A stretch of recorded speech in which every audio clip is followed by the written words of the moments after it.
My Hero Academia just easily dropped its darkest episode of its entire anime arc, period. And next week looks to be even darker. Let's talk about why it's so dark.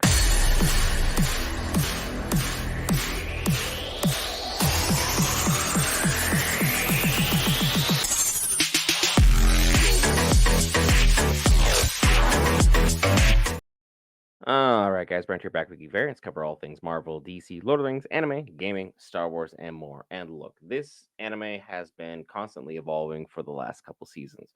When it first started off, this was the Marvel of the anime universe. It was happy, it was light, the heroes always won, things were positive, we were learning, we were growing. We were developing our powers, our quirks, in a peaceful, beautiful society where everything was just cherry blossoms and happiness.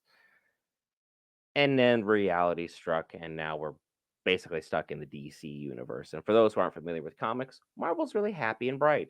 DC's dark, gloomy, and depressing. My Hero Academia is now definitely teetering on that fine line of being dark, gloomy, and depressing. In this episode, we had a hero lose their powers entirely. They're quirkless now. We had 3 to 4 other heroes badly maimed, and we have a new rising of a demon lord.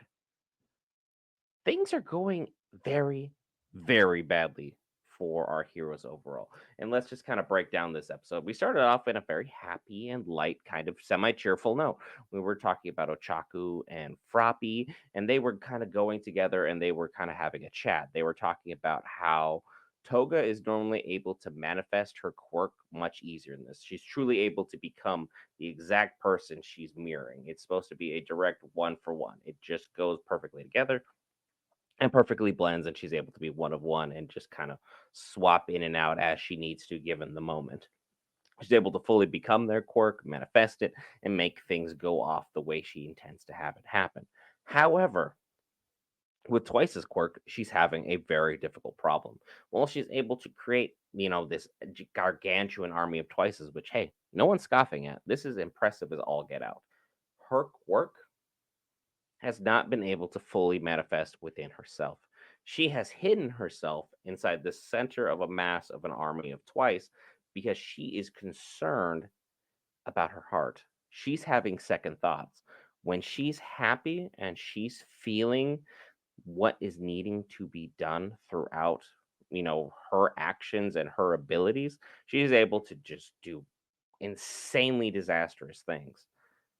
When Ochaku and Froppy find her, she's in the center of this throng of Twices, tears streaming down her face, and we see on the inside of her that she's having this existential crisis of I'm not feeling any joy, I'm not feeling any happiness, I'm not feeling the fulfillment, I'm not feeling that thing that normally transpires when I use my quirk like this.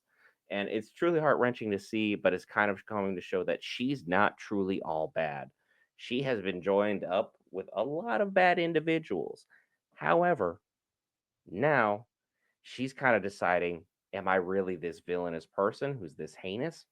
Or am I somebody who's kind of not into what I was once into? I've kind of grown past this at this moment in time. So it's a weird dilemma for her. But the main event for this episode has been, without a doubt and unquestionably, our demon lord. And our demon lord is all for one.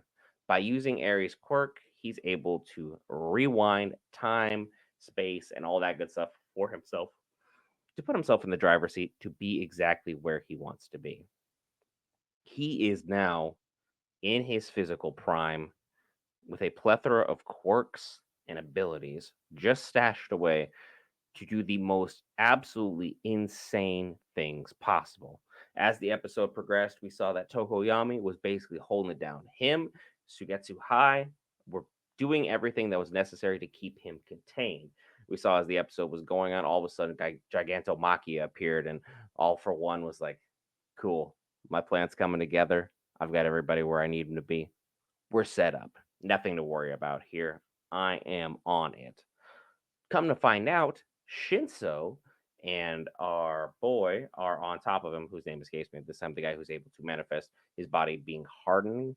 He was on top with Shinso. Shinso, if for those who have forgotten, he's the one who's been training with Eraserhead to be able to use a quirk called manipulation. All he does have to do is speak to you, and he's able to manipulate. He's able to manipulate you physically. He's not able to manipulate you in the heart. So the mind, he can get you, but if you have a strong heart, say like Midoriya did, they'll be able to break out of this quirk and be able to push on through like nothing happened.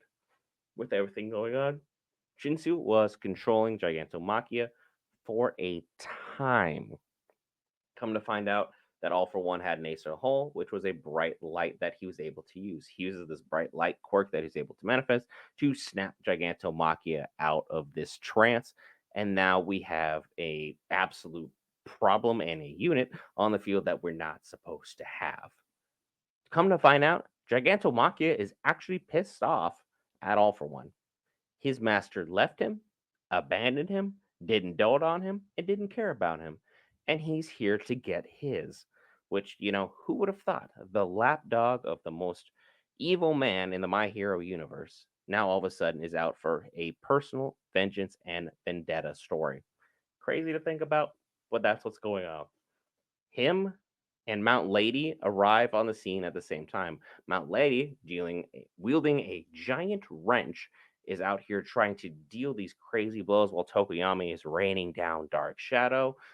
We have Sugetsu High using the giant whirlwind power to basically try and annihilate All for One. All of these attacks are landing, but All for One basically goes like this. Everybody is dispelled. He goes out, uses one of his quirks, Mount Lady, down. Next thing you know, Gigantomachia, slashed, down. Next thing you know, we have Hawks and Tokoyami, down. We basically go one by one by one, and our heroes are taken off the board. And I use the hero for Gigantomachia loosely, but at the same time, he's helping. He counts at this moment in time. And then, like a demon lord ascending from the ashes, we have our absolute villain, our dastardly villain rise up. And then a giant cloud appears, and outside of this cloud, we finally find out what has happened to Hawks. Hawks had been knocked loose from Tokoyami, but now he's firmly in the grasp of All for One, who is not only choking the life out of him, even though Hawks ran a sword directly through him, his quirk is being pulled directly out of him, directly into All for One. All for One is absorbing fierce wings, and he is 100% successful in doing so. Hawks is now quirkless. The sword, for whatever intents and purpose, went from inside here to is now just completely outside of him. Hawks, I think, made the right play, but it was such a large gamble that unfortunately just doesn't pay off. We finished this episode looking towards next week. Next week's episode is going to be an absolute riot. All for One versus All Might. Shigaraki versus Deku. Dabi versus Endeavor and Shoto. These are the matchups people have been looking forward to since season 2. Stay tuned for all that amazing content here on Geek Variants. Hit that lovely red subscribe button. Join the live watch parties that we do each and every time a new episode of this anime drops. We have only 3 episodes left of this season, folks. Be sure to check it out with us, Geek Variants. I'll see you in the next episode.